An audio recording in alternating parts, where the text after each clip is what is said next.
What's up, Travel Chronicles? This is the old Last Ride Chronicles, we'll call it. Mom had a infection episode. She didn't fall. It wasn't anything physical that happened over the weekend. Just something respiratory.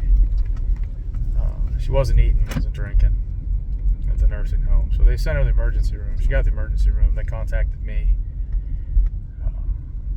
Told me it was pretty bad. I didn't really realize how bad it was actually until Monday, but like Sunday, the doctor's like, if we put her on some type of aggressive treatment, we got to put her on a ventilator, we got to put her in ICU, we got to do, all these things, put her full of fluid and different things, and her kidneys were not working well. So, and she has congestive heart failure, so that's, the kidneys aren't getting stuff out, then the fluid builds up, and then she's at real risk of a heart attack. So, we decided that further treatment, like, she's at a point, she's had dementia bad and worsening for the last 4 years, 21, 3 years, a little over 3. She had dementia before that, where she would kind of forget things and not remember exactly who people were, and maybe tell you the same story a couple times. But the last couple years ago, she was just making stories up to talk. So it's, and she had run out of money. She was on Medicaid. She got pushed out of her assisted living room into the nursing home, and then got shoved into a double room. And then 2 days later, they moved her to a different double room. And then 2 weeks later, she's in the hospital. So that's basically the timeline for Mom. She's been through a lot the last 4 or 5 years. 2 hip surgeries.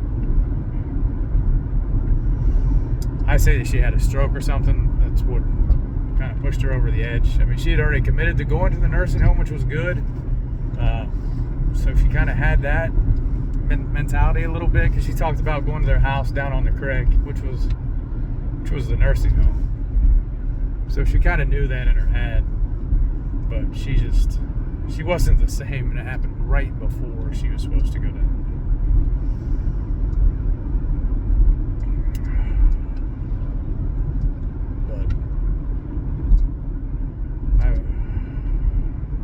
Learning a lot about end of life.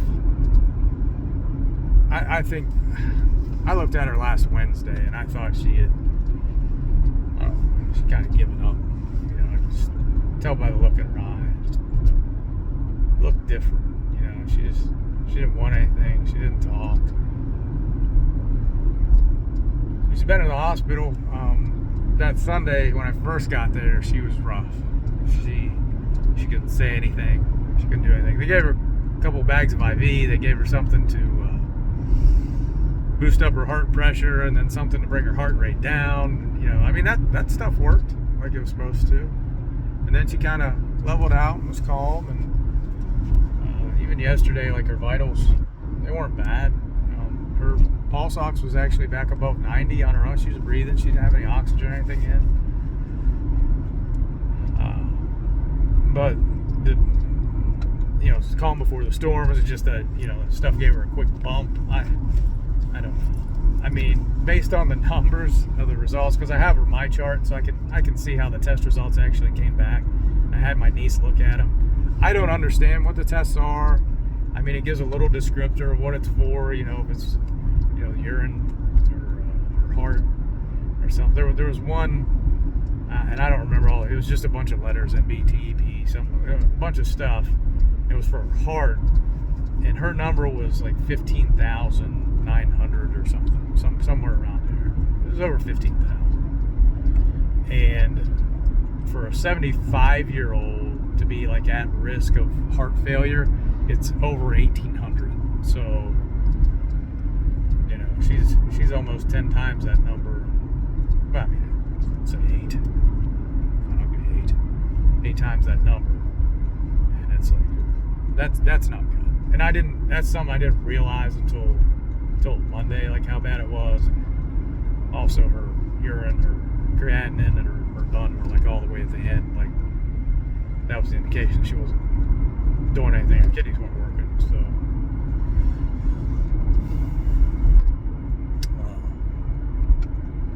all I gave her the last 2 days was a little bit of water. When I say a little bit, like the top of a water bottle down to the label. That's all she drank. I mean, she was getting the fluid back out from the IVs and stuff. And maybe after all that stuff works its way out, she'll be back to the same state she was in Monday. But we talked to the hospice nurse yesterday, and there's some things I didn't realize. You know, my dad was on hospice, and you know they come in at the end of life for care, comfort. You know, just kind of provide them with some things to make it a little bit easier, but it's not life-saving.